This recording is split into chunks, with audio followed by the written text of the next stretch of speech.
the channel. My name is Adam Smith, and inside this GameFound preview series, excited to continue the journey in Vanea, Guardians of the Eldertree, coming from Forgotten Tales.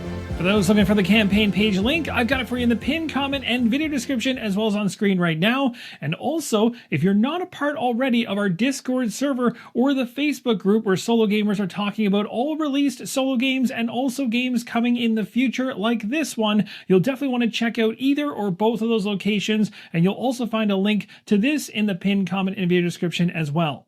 Now let's pick things up gameplay-wise exactly where we were in part number 1 as we transition to a brand new Dark Moon cycle trying to protect the Eldertree as we have a new boss in the mix, and we also still have the loot monster headed towards the tree attempting to disappear. So right now we're heading into game round 11 of the second Dark Moon cycle. Everything is at the yellow level for monsters and bosses. And that's of course on an ongoing basis, which included the boss spawn, ensuring that the boss was on the yellow for health, which is 12, and elements all the way around are going to be +2. Now over here for the loot monster, which was out earlier in the first Dark Moon cycle, you do not increase or change at all the HP of this character. Whatever it is at is what it remains at, as it was spawned in much earlier. Alright, so we really want to get this loot monster before it disappears, and it's 2 away from me right now, so I can actually move 2 spaces to get to it, and now that things have cleared up for the player markers, I can take advantage of the locations as I move. So I'm going to spend 1 action to move into this hex right here, although I'm not going to take advantage of the Nexus, and I'm not going to take advantage going the other way through the Smithy, as I don't have any ore that I can currently spend, so I'm happy to just continue moving using action points, and we'll head to this location right here. Now while I'm here, I'm going to choose to go ahead and do a ranged attack. The reason for this is I'm going to spend an AP, my last AP. I'm also going to be spending mana in order to do this ranged attack, and we got the precise shot right here. And so I'll spend the mana, drop me from 7 to 6. This will allow me from a distance of 2 hexes away, or up to 2 hexes away, to do this 1 damage hit. So we're going to hit the enemy for 1, knocking it down by 1, which is going to put it right on the edge of death. And I can also trigger with the same AP, because of the gear symbol, another one that actually ties into the attack, which is another ranged one right here. This will allow me to do a whirlwind slash for 1 AP, so I'll spend another AP. So this is a cool way of combining abilities together for the same attack type. So because I'm doing it combined, because of the gear, and also spending the 1 AP for the ranged, I get advantage on both of these. So this is going to do that whirlwind attack that you saw in part number 1, and that's going to hit every enemy around me. The 1 point of damage is going to take out the loot monster, and just like that, we've dealt with it. Now, taking out a loot monster is different than taking out a monster. In this case, we roll a d4 to find out what kind of things we can gain. We could potentially gain 2 ore, 2 spells, 2 chests or items, or 2 gems. Let's see based on the d4 what we get. And it is a roll of 1. It's going to be 2 chest items. Now this I like to see. So we now have a legendary key on both guardians. If we can get 3 with the same guardian, we can go after one of those legendary chests, which could be awesome. And we got some berries as well. Now, as you probably remember from part number 1, as you're about to see with the other Guardian, there was a ton of things that I had sitting right in the center area, but you also see that there are slots specific to certain items, and they also have a limit. So it'll let you know exactly how many of that you can have. So seeing as we tidied up the other Guardian, let's tidy up this one. And there we go, things looking a bit more organized now. The loot monster is not part of the monster collection, so nothing to do on that board either, and you simply just take it off the game board once you get its loot. I've completed my 3 actions. We're going to probably stop right here, and in the future, we're going to be getting towards the Eldertree to try and help go against that boss. Now, with this individual, we really want to get to a smithy so that we can actually get some kind of a weapon that will allow us to attack at a higher rate than just 1 die that we have currently. That would be a huge benefit. At the same time, I do want to try and take a swipe at this thing. I'm just wondering whether it makes sense to do so. Now, if I attack the boss with my earth element, my strongest one, it's going to go to the next one in the row, which is going to be the bolt, the lightning bolt. And that's a 4 plus the 2 that it has from the yellow, so that's at 6.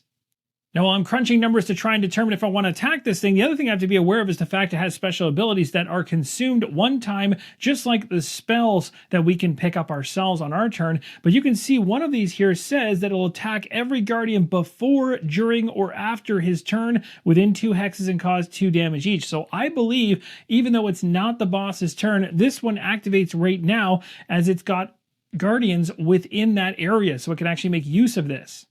So I believe this triggers right now because it does state the keywords before, during, or after, and it's before in this case, so 2 damage coming through straight through to 6, and that is going to have an impact on the rot. The Dark Moon rot track is going to increase by 2 as it attempts to make its way all the way to 10.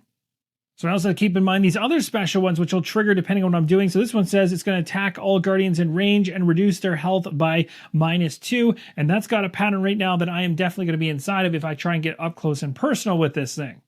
Let's be brave and crazy. We're going to go ahead and move into this space right here. And with our second, we're going to go ahead and do a close attack. Now that's going to bump up all my tracks, but they're already at their maximums. I can't use elemental fusion, but I can absolutely use the elemental die, which I'm going to add into the equation. The elemental die is awesome. It comes in with sides all 3s and 2s for hits. I'm using my earth element as part of the equation for 4, and that's going to have 4, or actually 6 in this case, on the other side. But let's go ahead and roll the dice first and see if we want to add an ability into it. I'd probably be using this one right here if I did. Let's see how we do off the dice roll. We got ourselves a shield. That's no good. This one is good with 2 hits. I'm going to use this ability right here, costing me 1 mana, drop me from 8 to 7, and that's going to give me an additional hit and also reduce the shield off of the boss. And actually, I might have been looking at that one wrong in the past in part number 1. That's not just a shield icon removal, that is a die being removed.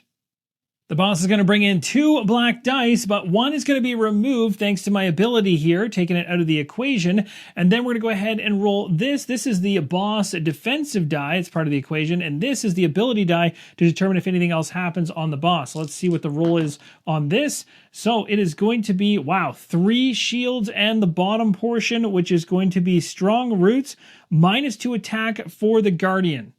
So on the elemental side of the equation, I came in at 4, it came in at 6, so it had 2 up on me right there. My 2 will get blocked by the other 2 from the element, so that evens out. And then I've got nothing else to actually push through. It's just all defense on the other side, so nothing gets through. So this tells me I'm probably in trouble as a counterattack is coming my way. Now, based on my understanding, I believe the special abilities can be triggered when a counterattack is coming back at me right now, so it's going to be using this attack first, which is going to dole 2 damage to me. So that's going to knock me down from 6 to 4. The boss will be rolling its boss offensive die, 2 black dice, and the ability die in the equation. It's also going to power boost on top of this attack, which will make it even more fun in the equation. It's using its earth element to target my lightning element. Now, on the defensive side of the equation, my element is literally 0, so that is not going to be helpful, but I do have this, so at least I'm coming in with 2 white dice off of this right here, and that gives me 1 defense automatically as an icon. So I'm going to go ahead and roll these and see how we do for shields. We're going to need them. We only got 1. I'm going to go ahead and spend a mana right now in order to use this small shield, and it says right here, roll 1 shield, and it says 1 times again. Now, I'm probably going to interpret this one a little bit wrong, but I'm assuming this means to reroll 1 of the defensive dice in my roll and not to roll an additional one into the fray. So I'm going to reroll this one right here, and we got ourselves another sword. No, so we got ourselves 1 defense here, 1 defense passively. And the boss is going to absolutely crush us here in this situation because it's coming at us with 5 plus whatever comes off the dice. So this is going to be a bit terrifying, plus the 2 here. So this is nothing. That's good news. That's nothing. This is 3. So 3, 4, 5 from the power boost. And then on top of it, it's got 5. This boss is hitting me like a truck. It's got 2, 2, and 1. So that's a total of 5 right there, plus the 5 here. So that is 10 coming at me, 2 for my defense, 8 damage coming through. Everything was going pretty smooth in part number 1, but things have changed with this boss here, and that is going to reduce this guardian to 0 HP. Now what happens when you're defeated and your life points go to 0 HP is you're revived at the Eldertree. You get 100% of your life back and your mana points, but you have 0 AP, so that means my turn is over, and I have to choose a piece of equipment to give up, and I only have 1. Now, if I didn't happen to have any equipment at all and I died, I'd be reducing an element by -1. Now, if I have a phoenix feather, I can use it to revive myself at my current position with 100% of my life and mana points instead with 0 AP, but you don't have to give up anything. And you know what? I actually have that feather. That, my friends, is a pure stroke of luck because I'd actually forgotten that the Phoenix Feather could actually save me in that situation. So, in other words, I revive exactly where I was next to the boss, which I don't know if that's a great idea anyway, but at least I do not lose my equipment, which is awesome. I also fully recover my character. So that's going to wrap up my player action phase. I have no more AP left. It is worth mentioning I do have a scroll here, and this scroll tells me that I can do a counterattack. I don't believe that I can do a counterattack to a counterattack, though. Maybe in the final version of the rules that'll be more clear, but I'm not going to take advantage of that right now. Plus, I don't think I can really take advantage of it based on how I performed just moments ago. Attacking this thing, I need to be more ready. I need a better weapon. Now, my assumption around this is that I can counterattack when the enemy attacks me on its activation, which, ironically, is going to happen right now. Now, before activation occurs, we have to do two things. The first one is, inside the rulebook, it tells us that the boss is always going to spread rot. So no matter what, this thing is spreading rot as it goes along. So we're going to place black rot in its space right now. And also, because I just took an 8 damage hit, that's right, that Dark Moon board is going to be jumping all the way up to the 10th position. Initially, I took a 2 damage hit from it, and then I took an 8 damage afterwards, so this moon track is definitely at 10 now. And when that happens, two nasty things occur. First, all the monsters and bosses become stronger. We're flipping over all the active monster and boss cards face down right now. So this boss is going to be flipped over to the opposite side, making life even harder. So now the Dark Moon board is at 10. It's going to trigger something that changes in the game state. So now the bosses, as they move through the game world, will constantly be dropping rot tokens. Hence the reason why I placed one in its space, because as it activates in just a moment, it's going to continue to drop rot in every space that it goes into. Now, monsters are just a bit different. We don't currently have any monsters in play at the moment, but how they're going to work is they're going to place a rot marker in the next space they enter. That sounds the same, but in my interpretation of that, it essentially means when it activates and it's going to move 2, it's going to place it in the first space that it enters and not the second one, whereas the boss will continue to place rot in every single space it moves through with its 2 movement. So after 1 movement, another rot token in place. We got 3 in play, and we have 17 up there on the board. Now, after the boss activated, it moved beside the Guardian, so it's now going to attack the Guardian. So this could be bad for me, but let's see what we can do on the defensive end. So we got a passive one here. We'll roll our 2 dice to see what we get for defense. We actually got 2, which is awesome. So that's going to be a total of 3 right there. We're going to go ahead and use this one here, although it's not going to help us. So maybe we won't actually spend anything for that. We'll just leave it at the 3 defense we have. We're going to get the enemy dice here, roll them into the equation, making sure we got the right die. It's an attack die for the boss. That's perfect. And here we go. Now, in terms of the element it is coming after me with, it's going to be hitting my lightning, which is 0. It's going to be getting 7, which is terrifying, on top of the 2 it has, so it's even more. It's going to be 9, and then it's going to be 10, 11, whatever this ends up being, which is going to be reducing my, actually it's on the attack side of the equation. Oh my gosh, this is going to take 3 health off every Guardian within 2 hexes, and then plus 2 on the damage. This is going to literally destroy my Guardian over here, taking it out. So just to add this up, it's going to be 7 plus the 2 here, which is going to be 9 for just the element alone, plus 2 from the ability. That is going to be 11. This gives it 12. This gives it 13. And then it's going to be against my 3, so dropping it down to 10. So 10 damage coming through is more than enough to take me all the way down to 0. And that is going to take me out and remove the equipment that I have here. At this point, it resets me to the Eldertree when I'm taken out in this way, because I have no way to revive. If I had a potion, for instance, that was a revival potion, I could bring myself back. If I had a feather, one of the Phoenix feathers, I could do it, but I do not in this case, so that is going to reset me back to 8 and 8 for my health, but I lost my equipment. And the boss is going to continue its march toward the Eldertree. So the key thing to remember when playing the game is you do not want the Dark Moon board to get up to 10, because once it does, all the enemies become that much tougher to take down. On top of the fact the Black Rot starts spreading even more aggressively. That's going to do it for round number 11. We're moving into round 12. And we'll kick things off in the player phase. Now, as we've seen, Garrett is not equipped, and even more so at this point. We have to get her to a smithy to start getting some equipment going for her. She needs to focus on getting some ore as well to get herself up. And then we have our other Guardian who is more prepared, but not in the fight just yet, needs to get over to the right-hand side of the board and help out. I'm going to use one action here to go to this location and grab some ore. I certainly think we could use it. And then we'll use an action to head right back to the smithy with that ore. Now I'm going to pick up this weapon right here, which does not align to anything that the character currently likes, but it does give us the ability to get a passive +1 if things align.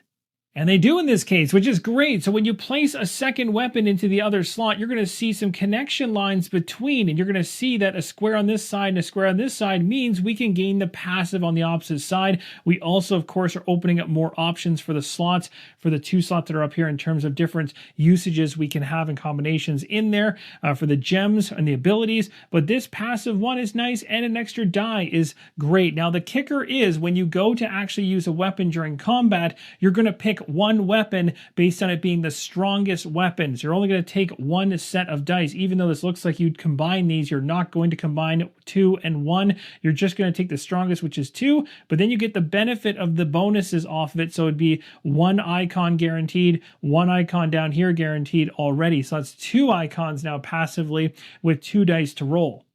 So I've got one more action to spend, and it's also worth mentioning I do have the magic leaf, which can be used in order to get to one of those locations that have the unicorn nest, which is actually right here.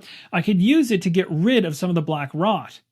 So just to show you how that works, essentially we could use an action point to go to the unicorn nest right here, and we're going to go interact with it, placing a yellow cube in that location for my third action. We're going to spend this leaf, and when we do, we can go up to the very top of the dark moon board, and it tells us to remove 4 black rot. We've got 4 black rot in play all over there. We're going to take all of them off.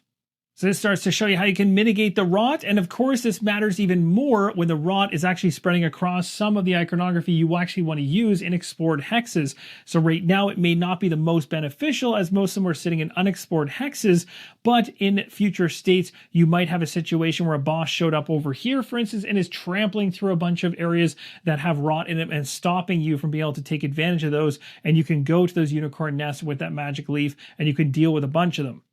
My other character here is going to go ahead and activate. We're going to head down this way, going after some ore as well and heading towards the smithy. So we'll go 1, 2, 3, which will get me to these locations. I'll be able to activate both of them. So we'll go after a gem first, and then we're going to go ahead and take an ore. So going inside the bag, out of the bag, we get a gem, and it's going to be a green one. So we'll place that in the inventory. We've got lots of gems. I really want to get to a sorceress for this character as well. So that's another thing. This character has a bunch of gems, and I haven't been able to get us to a sorceress just yet because I was exploring so much in the southern region here, which didn't happen to have one, but I am getting closer to one right now, plus the smithy, so that is definitely important. Let's also take an ore. So now this character has 4 ore. It has 2 red gems, 2 blue gems, 2 green gems, I believe, and 1 orange. That's a lot of gems. The boss is going to activate, and now there's no guardians nearby, so it's just going to trample its way towards the Eldertree. And it's dropping rot as it does, getting closer and closer. And that's going to be game round number 12 in the books. Moving on to game round 13.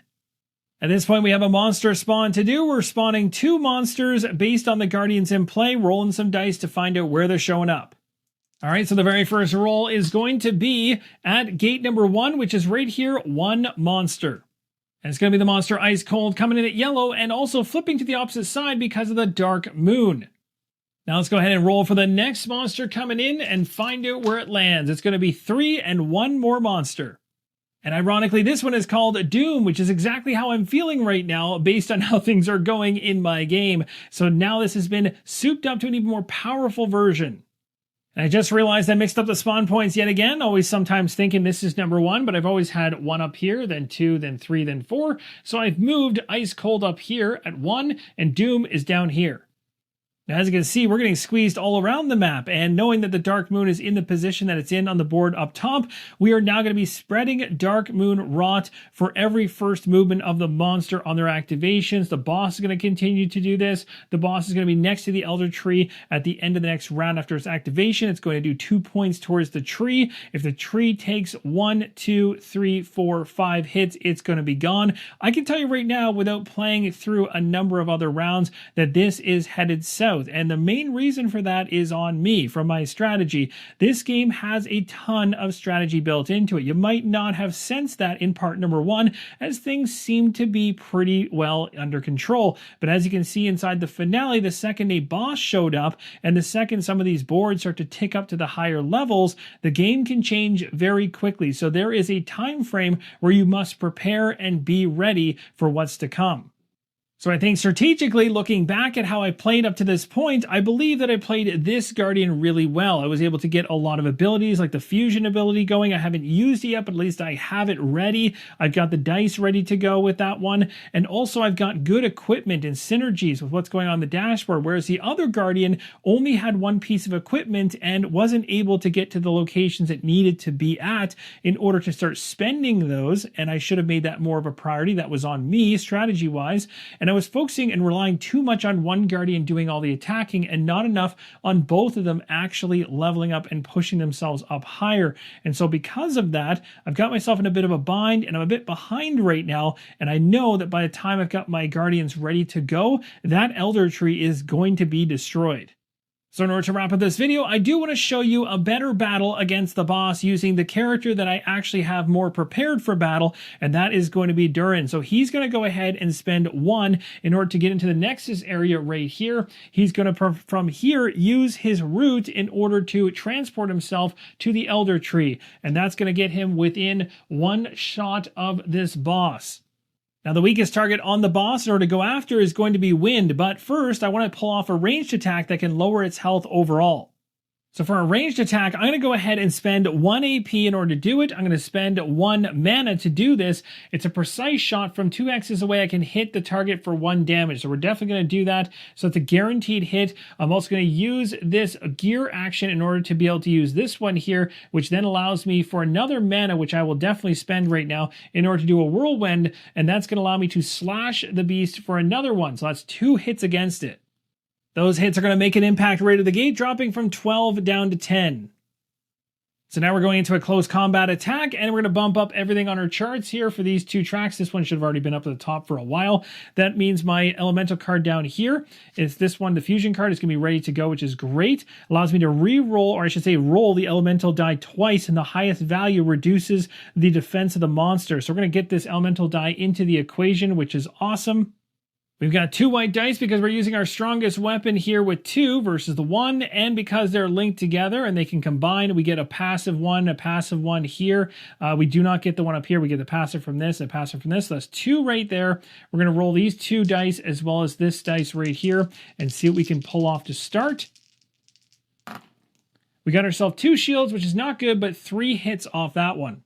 I'm going to go with my strongest element, which is this one here. So we are targeting the water element of the elemental, which is going to be 6 for it. So that's going to be up 2 on us right there. So it's going to be 4, 5, 6, 7 combined here, 8 and 9. And then we're going to go ahead and we're going to try to reduce the shields of the monster with this.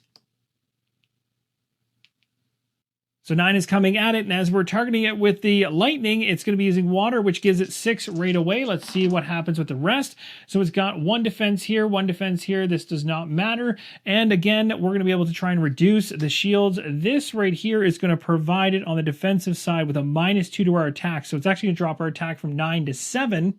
So we currently have 7, and it has 6, 7, 8. So right now it's blocking everything we're throwing at. The only way we can get damage is by trying this out. So we're going to go ahead right now and roll the elemental die twice, and we can reduce the shields of the monster with the roll of the highest value. So we got a 2, and this is a 3, so we'll take the 3. So on ours, we got 7 total damage coming through, and the enemy has a total of 8 defense. So we're reducing the defense by 3, so 7 by 5 is going to be 2 damage getting through, so we drop it from 10 down to 8. So we are whittling it down. This character is strong enough to be able to do this, but you can see we are using elemental dice as well as the fusion card in order to pull this off, and that's giving us a little bit of an edge. And even then, it's pretty tough.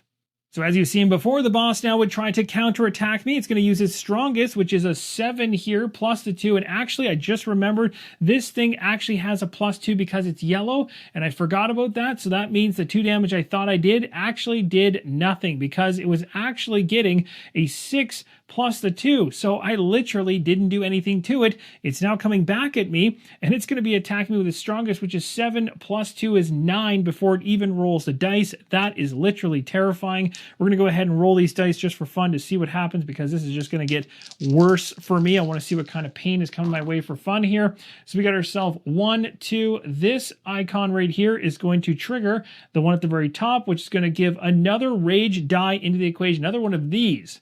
So we're currently at 11, and we're still giving it another roll this die to see what to add to it. It's going to be 2 more, so now it's at 13.